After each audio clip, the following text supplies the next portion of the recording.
I would like to invite Gretchen up. Gretchen Wall with the Produce Safety Alliance, coordinator for the Northeast region. Thanks, Gretchen. Great. Thanks for the introduction, Chris. I'm Gretchen Wall. I know many of you, but in case you're new to the Northeast or to food safety in general, I wear two hats with the Produce Safety Alliance. I'm the coordinator, and I'm also the Northeast Extension Associate, so I basically cover from West Virginia all the way up to Maine. But in my 15 minutes, what I wanted to do was build upon some of that information that both Chris and Elizabeth talked about this morning with all of the great work that has been done in NECAFS in a very short period of time, and talk more about everything that has been done with the Produce Safety Alliance since we've actually been in existence for 10 years this year, which is pretty hard to believe that this program and this project has been going on for 10 years.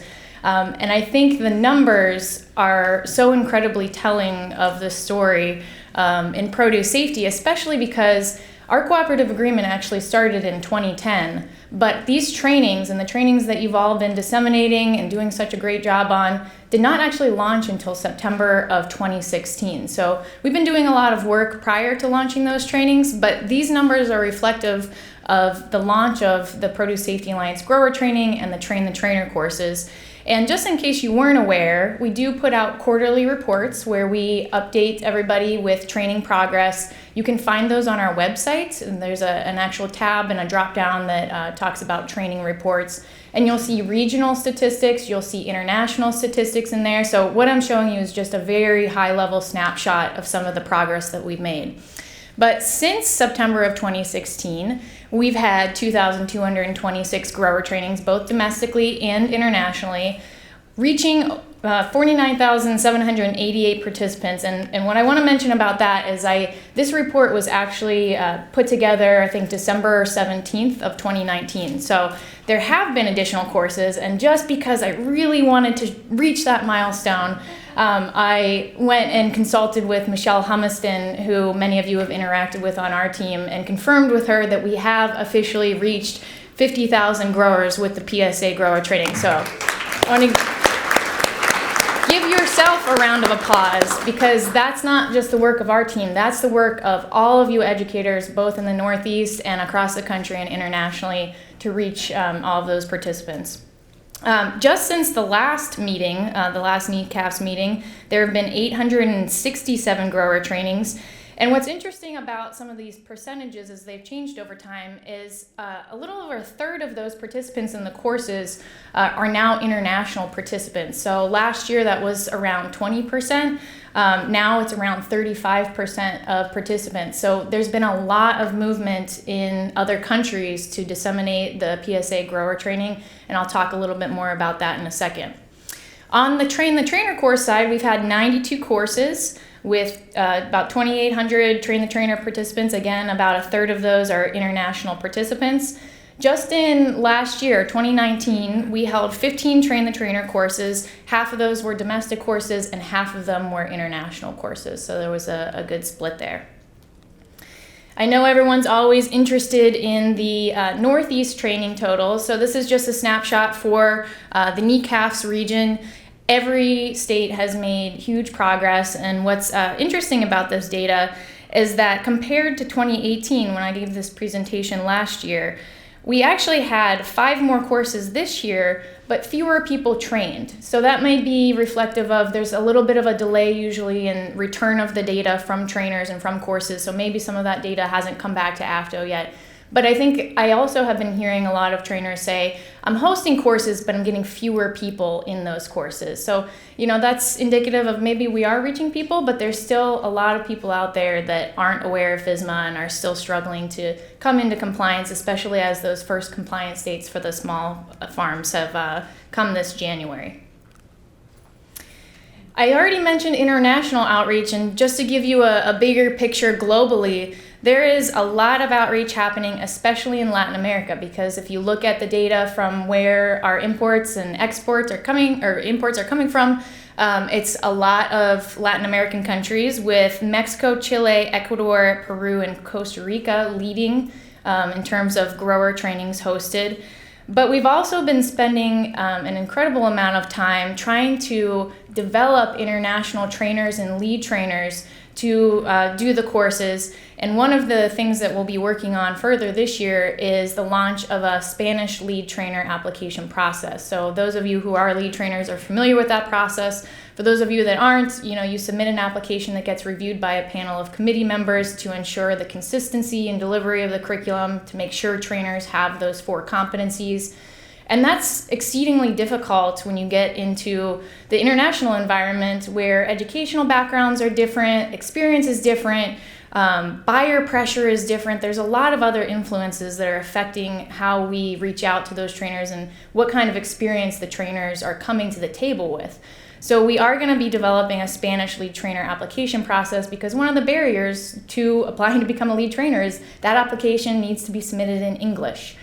Because our staff is primarily English speaking. Laura Acuna is here as our representative as the Spanish language extension associate, but we will be developing that process to accommodate those who speak Spanish.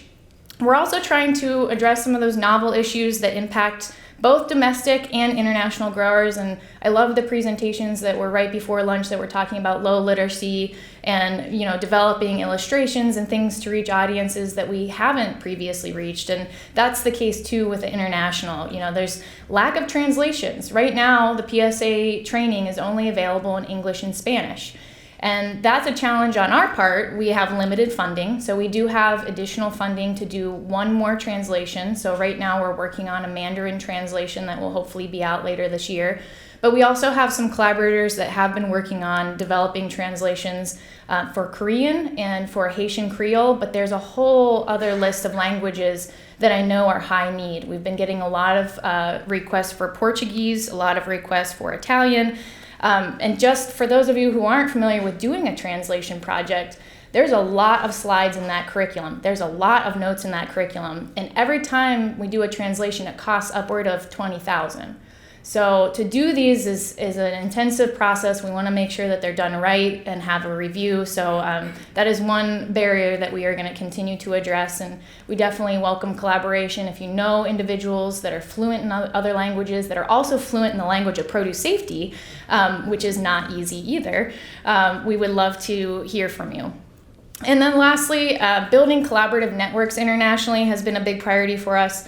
We've been working with IECA, which is the Inter-American Institute for Cooperative Agreement on Agriculture. So it's similar to our cooperative extension system, but a little bit different, and it's definitely not as prevalent in every country in Latin America. But we do have partners through them and through the Fresh Produce Association of the Americas and through the Produce International Partnership, which is a partnership between FDA, GIFSAN, which is the Joint Institute for Food Safety and Applied Nutrition, and the Produce Safety Alliance, to try to address some of the cultural barriers, the language barriers, and getting those trainers out to disseminate the training. So I'd like to talk about next is some of the evaluation data. And this is something that we've spent the past year sort of taking a look back at both our Train the Trainer course evaluations and also the grower training course evaluations. So Dr. Kristen Woods, who was previously our Southeast Extension Associate, has been working on putting together all of the data and looking at what sort of resources do trainers need, what went well with the Train the Trainer curriculum, and we actually submitted that paper for review on January 16th, so there'll be a lot more information coming on that soon. And then we're also working, Donna Clements, who is our Southwest Extension Associate, has been crunching huge amounts of numbers from all of the grower training courses. And what I'd like to do is summarize some of the very initial findings that we've come across from looking at all of this evaluation data. But I did want to mention, for those of you who are trainers and lead trainers, you do know that you can request any of those reports. So what happens is you mail those evaluations back. They don't just disappear and get put in the recycling bin. They actually get sent to AFTO, and then AFTO sends them back to our office, where each one of those is individually scanned and run through a program called Remark. And Remark produces these nice little reports up here where it tabulates all the data. It actually takes snapshots of all of the comments, the written comments on those evaluations. So please do use that as a resource. If you're trying to evaluate your programs and figure out where, from a state perspective or from your training team's perspective, where you guys are in terms of evaluations, you just email Michelle Humiston. Her email is mmc15@cornell.edu. And you can request any of those evaluations from your courses. It's helpful if she has a course ID or at least a date and locations, so she can look those up and provide those copies to you. And in addition to having these nice scanned reports and tabulated reports, we can send you the raw Excel data too. So if you're trying to crunch numbers across multiple courses, that's a resource that you should know about. So let's talk about the Train the Trainer. So when we looked at the evaluation data, we looked at about 819 evaluations from 25 Produce Safety Alliance Train the Trainer courses that happened basically in the first year and a half after we launched the program. And just to give you some idea of who these individuals were who attended the Train the Trainer course and who are representing this data here, about 38% of the attendees in those courses were or labeled themselves as extension, working in extension. 13% were consultants, 12% were government employees, 11% were from the produce industry, 7% were farm owners, and then there was a category where some people labeled themselves more than one, because I know several of you who work in extension and also have farms. So there were several people who responded that way. In addition, a really interesting fact is that 74% of the people from the evaluations that we looked at said they had less than 10 years of experience in produce safety. 55% of those also said they had less than 5 years of produce safety experience. So there's a lot of people coming to the Train the Trainer course with very limited produce safety background, and I think that's reflective of we're all coming from very diverse backgrounds in horticulture and microbiology, and maybe produce safety wasn't your main gig, but there's a lot of people coming in our courses with very limited experience. So 95% reported that the course prepared them well to teach grower trainings, and there's none other than Hans Estrin from UVM, who is very effective at delivering courses, but 95% reported that they were prepared after attending the Train the Trainer course. 92% agreed that the amount of teaching notes was sufficient to support trainers in delivering the curriculum, and I think that's something that we've had a lot of positive feedback on, is that the manuals that the growers receive are the same manuals that the trainers have, plus all those additional teaching notes. And then 87% agreed that the curriculum was well balanced in terms of good agricultural practices versus the FSMA produce safety rule language. And that's something that is a constant struggle, to walk that fine line of recommendations, but also make sure that they understand why they're being asked to implement those practices. When you look at self-reported knowledge gains from the Train the Trainer course, the top 3 here are the greatest knowledge gains were in the modules related to post-harvest water, post-harvest handling and sanitation, and also production water. And those are, historically just the more challenging topics. They involve chemistry. We just did an advanced training where we were teaching trainers about how to do titrations and pH, and those are just more advanced topics, and we're seeing that a lot of the trainers are reporting knowledge gains in those areas. Not to say that there wasn't knowledge gains in the other areas, but those had the greatest. And because of some of this data, we have prioritized developing resources in these specific areas to help trainers not only deliver the curriculum, but really improve their foundational knowledge of produce safety. It's not just the Produce Safety Alliance that has developed these resources, but also all of you and individuals at the other regional centers that have helped meet these priorities. But many of these things you'll see, the ones with the yellow stars, are actually ones that we've already satisfied. So a lot of trainers requested a model food safety plan. This past year, we came out with a model food safety plan that included the regulatory language. We've constantly had email updates and communications. Hands-on activities is something we've spent a ton of time on because we've heard it loud and clear that an entire day of PowerPoints is not ideal from a learning perspective. So we spent a lot of time developing, the sanitary design activities and soil amendment activities and things that can be inserted into the grower training without necessarily extending it beyond one day, but little hands-on activities to make it more interesting. We are currently still working towards some of the ones that are in orange. So low literacy resources is something that we're going to be focusing on in the next year. Teaching examples and case studies is something that a lot of trainers have asked for that we currently haven't developed. The online course, I'm very excited to say, is piloting, I think, this week. So we are going to be piloting that with a group of growers and trainers. And as soon as that pilot is back, we make some tweaks, we'll be able to launch that, and it will be a course that participants will be able to get the AFTO certificate just like they would attending a grower training in person, which is really exciting. We'll also be translating that into Spanish, so it'll be available online in English and Spanish. And then we're continually working on these worker training materials because there's always this need for technical assistance and things to support implementation. People need tangible resources to get these things done on the farm. And I think these are all things that we know based on what's happened so far with inspections and OFRRs. I know you're going to hear from Meredith about some of the survey data from that. But these are some of the resources requested by trainers. So moving on to some of the grower training data, the evaluations that we looked at, we had about 1,500 evaluations from registered domestic grower training. So this does not include any of the international grower trainings that occurred between September 2016 and September 2018. And I just want to remind everybody that we say grower trainings, but there's a lot of other people who may attend a grower training. Some of you in this room may have attended a grower training. And so we have to sort of estimate how many growers we think we've reached so far. So if you remember on my first slide, I said we've trained 50,000 people. Well, not all of those 50,000 people are necessarily growers. But based on some other data that we have from our evaluations, we think that about 73% of those individuals actually are farm owners or operators or actual farm workers. So that works out to be about 3,600 growers attending the course. 57% of these individuals were the farm owners, operators, or farm workers. Industry also was represented there at 7%, government at 4%, extension at 2%.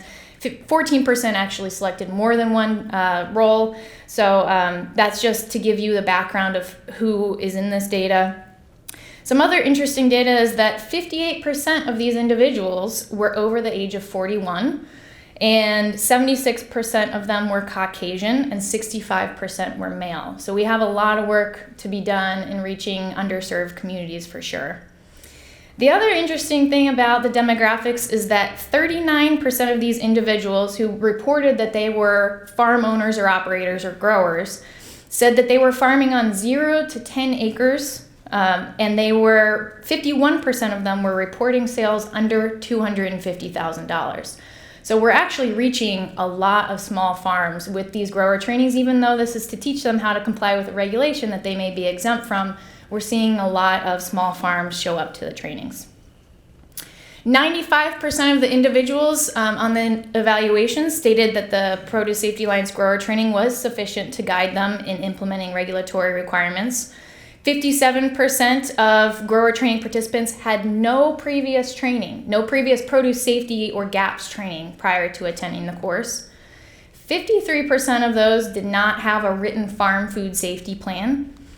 And 33% of them had 0 to 5 years of experience of farming, with 39% of those growing on 0 to 10 acres of produce. So I think we have a lot of representation from small farms and large farms.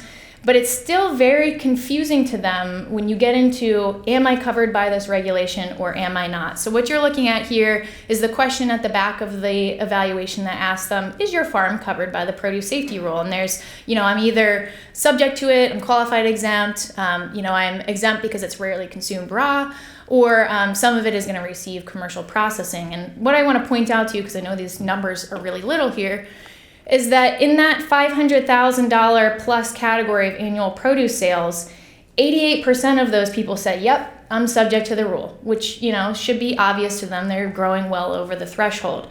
What's really interesting, and from an educator's perspective, we really need to be working on our messaging and our outreach related to, are you covered or are you not, for all of these other categories. So you can see for the small growers that are less than or equal to $25,000, 27% of those people will say, I don't know, I'm not sure. And same with the two categories up from there, 26%, 19% of those other farm sizes also say, I don't really know. That's also reflective of the fact that farm definitions are changing, and they're not entirely certain of where they fit in that spectrum yet, because it is a bit of a moving target. When you look at the knowledge gains and implementation of the requirements and some of the content that is in the curriculum, what you're looking at here are each of the individual modules by subject. On the left, that dark bar is the mean knowledge gain. And again, this is self-reported knowledge gain. This is not a pre or post-test data. And the lighter bar is the mean confidence in implementation. So left is knowledge gain, right is how confident they are in implementing the information that is in that module.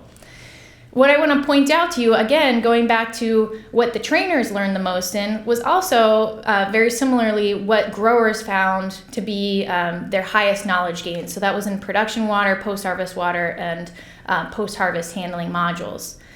Interestingly, it's also some of the lowest confidence in implementation. So the blue bars that I've just highlighted, production water, ag water, and module 4, which is about animals and wildlife, they had the lowest confidence in implementing those practices.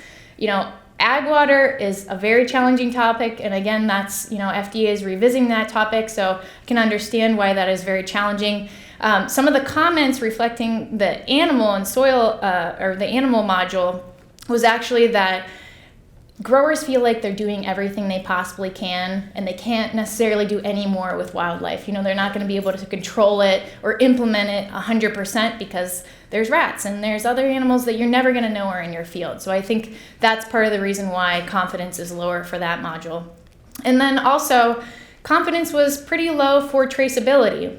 And that traceability is not a requirement of the regulation, but it is a big requirement of buyers. So it's a topic we only touch the tip of the iceberg on in Module 7, but it's something that I think we really need to think about incorporating, especially in light of buyer requirements, because there are a lot of traceability components in there. From grower training resources, templates and job aids were in a very high demand. There was a lot of requests for things like SOPs, template food safety plans. It's kind of funny when you look at some of these resources, because the growers are asking for things that are already there in a lot of cases. And that's why the clearinghouse is so incredibly important in making those accessible. And I think we all need to think about how can we help growers navigate to the resources that are already there, because they're requesting things that are actually already things that are out there. Videos that focus on practical implementation were something else that was listed. Things that sort of walk that dividing line between the rule and audits were mentioned pretty frequently. Fact sheets and resources for unique growing systems. I can tell you from personal experience, I probably get once a month an email asking for resources on hydroponics or aquaponics. And that came out in some of the evaluations, things related to vermicomposting, things related to sustainability. There's a lot of niche areas that I think there's a lot of opportunity for development of resources. Local service provider list was an interesting one that came up, and something that you might want to take note of as a trainer. If you're preparing to give a training in Philadelphia, you may want to think about looking up the labs that are available in Philadelphia area, some other things like toilet services, pest control. Those were all things that growers wanted to show up at the training. If you're asking me to do this, then I want to know who I can contact to get that job done. So that's the data related to some of the evaluations from the train the trainer side and the grower training side. We have put in for a presentation at the International Association for Food Protection this summer. So we are likely going to be delivering a lot more detail in those evaluation data, but we will let everybody know when those papers are published. So that's just some of the preliminary information. Another thing that we've been spending a lot of time on are development of advanced trainer workshops, and Keith Schneider and Caitlin are both sitting in the front of the room from the Southern Center. So we've collaborated with the Southern Center. We had 2 courses in December 2019 and this past January in Lake Alfred, Florida. And through those 2 courses, we trained 51 individuals from 25 different states. And for the Northeast, we had individuals from West Virginia, New York, New Hampshire, and Pennsylvania attend those trainings. We do intend to roll these out across the country, but we're still trying to go back and revisit some of the content, make tweaks to that content, make sure we're really developing it in a way that we can be consistent in delivering it. So we will give you information as soon as we have more, but we do intend to do one for the Northeast. We're just not sure when that will be. But that workshop was very hands-on. Anyone in the room that attended can attest to the fact that we had 6 different modules. Each one of them had multiple activities. So it was everything from Micro 101 to cleaning and sanitation to soil amendments to tips for instructor engagement, how to make your presentations more effective by weaving in some of those activities. But it was a great workshop, great 2 workshops, and we're really excited to be pushing that forward to make it accessible to more trainers across the country. Lastly, we've got to keep this momentum. We are celebrating 10 years, but there's so much work to be done. We want to share what we've learned so that we can continue to move forward and build on those successes. And I think looking at that evaluation data really is where we start to build on those successes, figure out what we're doing well and maybe what we're not doing so well, and try to address those challenges.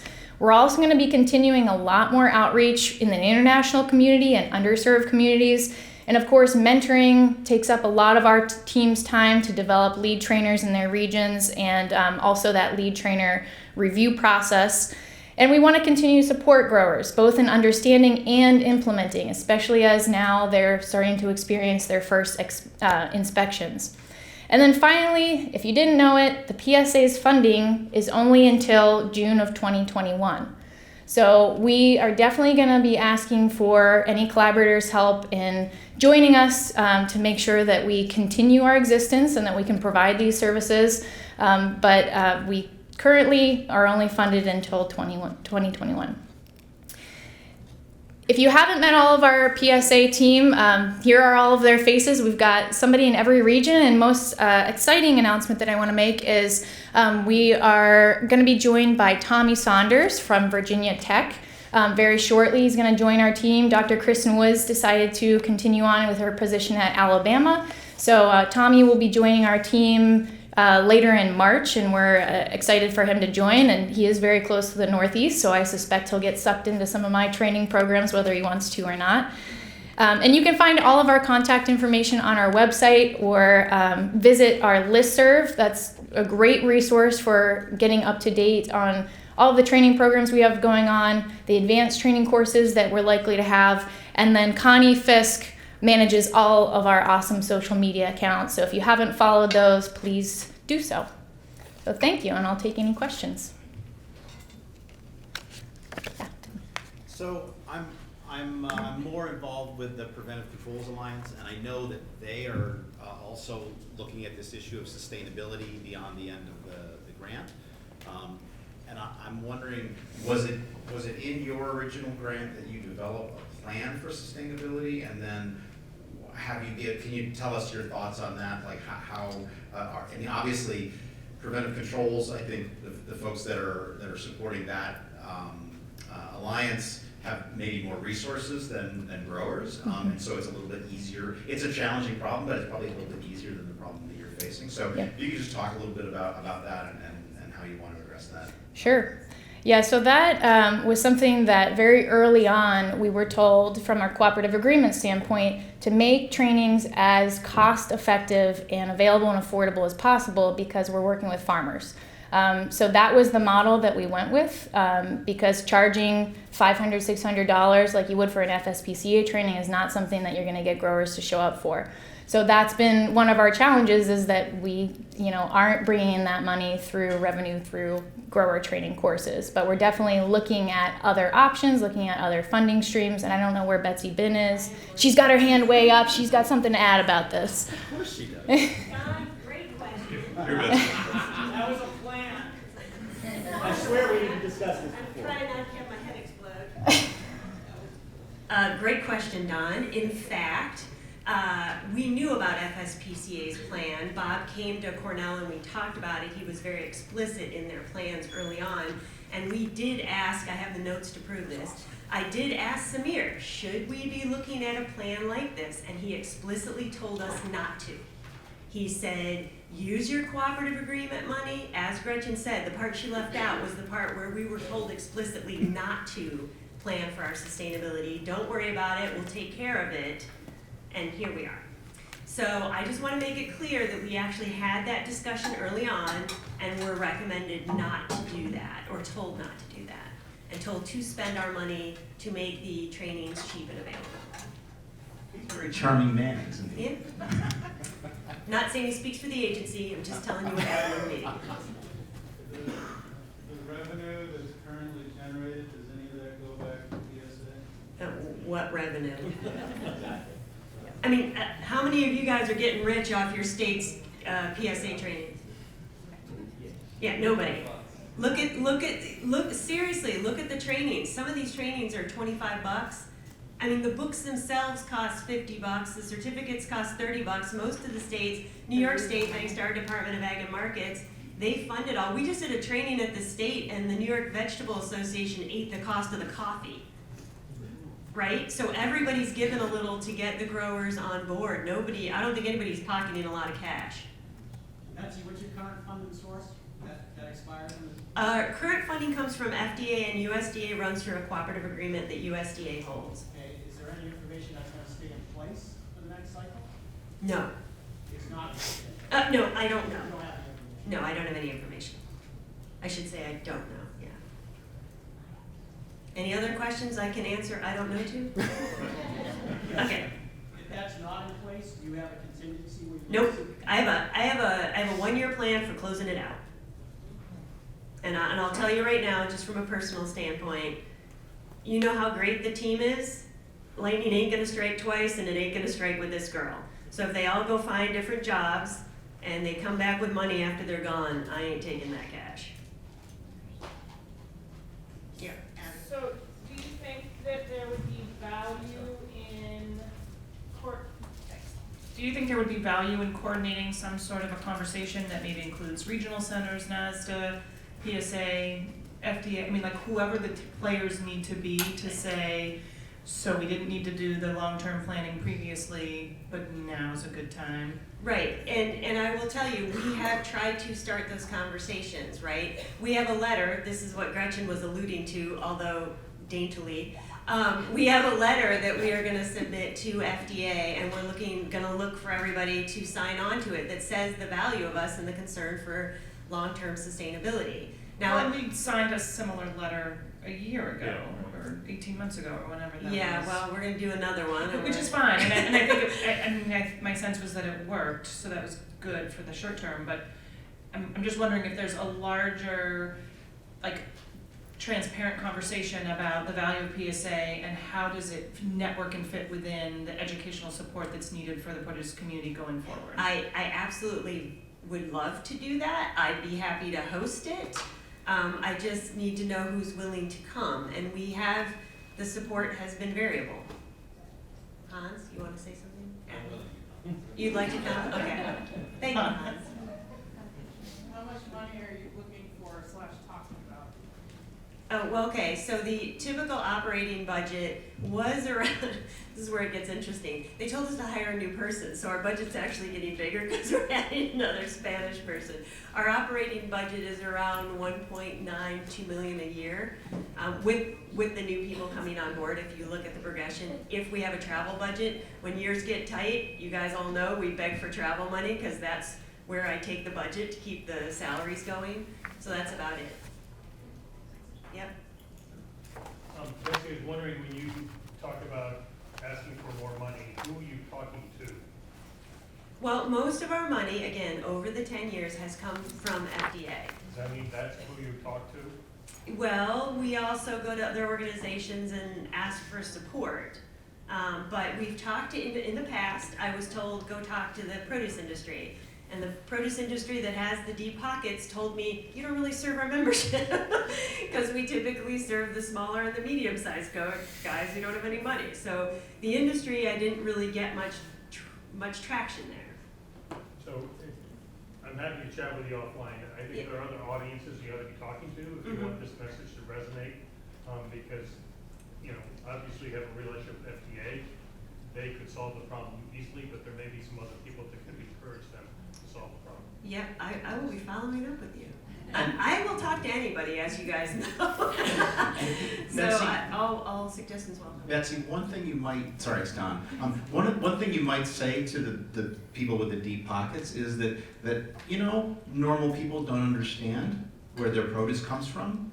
I mean, this is why Campbell Soup Company is really keen on everybody going to a better process control school, because if somebody gets botulism from canned soup, they're not buying any Campbell soup because they don't understand that it's different, right? And I would encourage you to make that same argument to the big produce players, because it's even more confusing with fresh produce where things are labeled not in a can, or not always explicitly labeled, and if some small grower causes a problem, they're not buying that product across the country. So.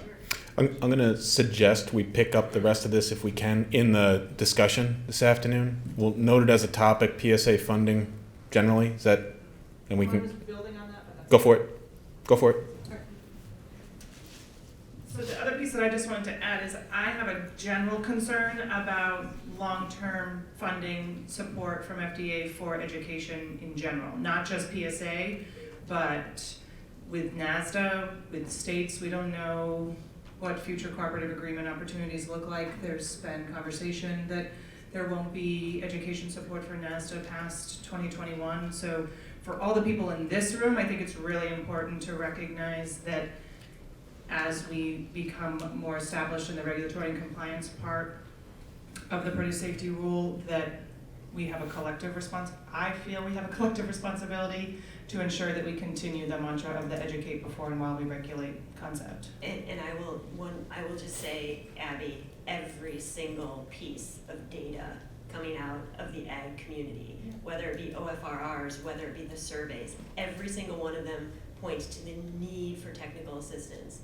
Whoever thought a one-day training, nobody who has any experience in education thought a one-day training was going to get them where they needed to be. And now that they're at now that they're at implementation, that is what they need. Every piece of data points to that. And I thank you both. And I think we will also be able to unpack a lot of that with detailed next steps and specifics about where the gaps are when we circle back this afternoon. The next piece is, I'm going to keep this very brief so we can try to catch back up and I don't steal too much time from Meredith.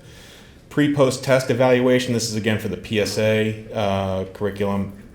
And this is something that is being done nationally in terms of the overall results. So at this level, the mean score level pre-post, that's being collected nationally thanks to the work at the Southern Center and Amy Harder.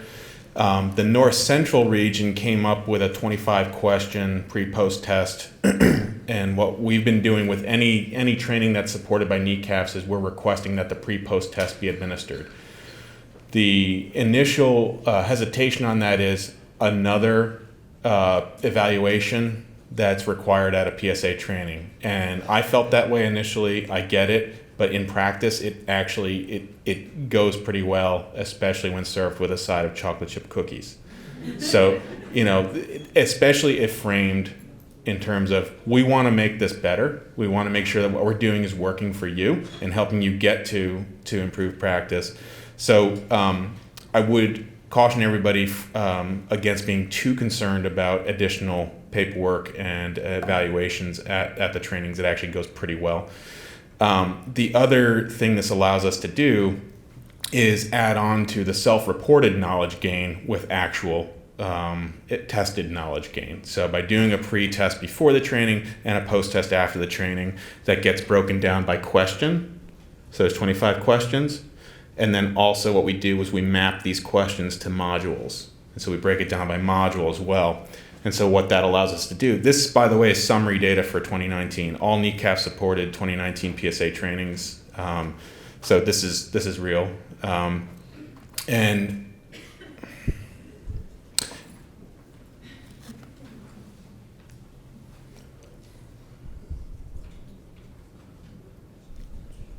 maybe, as long as I'm not talking. And what we can see is there's actually a fair bit of agreement with some of the self-reported knowledge gains that Gretchen just summarized, in particular on Module 5. There's a little bit of disagreement on the earlier modules as reported here. So we'll be digging into this a little bit more, but this is meant to introduce the availability of the pre-post test to gather more actual measurement of knowledge gain, and also the fact that this is, anybody can use this. It's available on the clearinghouse. So if you just go to clearinghouse and search pre-post, you'll find this, the pre-post test. We have a template, you can send it, you can collect the data in Excel and send it to us and we'll do the analysis. So, questions on this? Keith, anything you, or Caitlin, anything either of you want to add in terms of the national pre-post?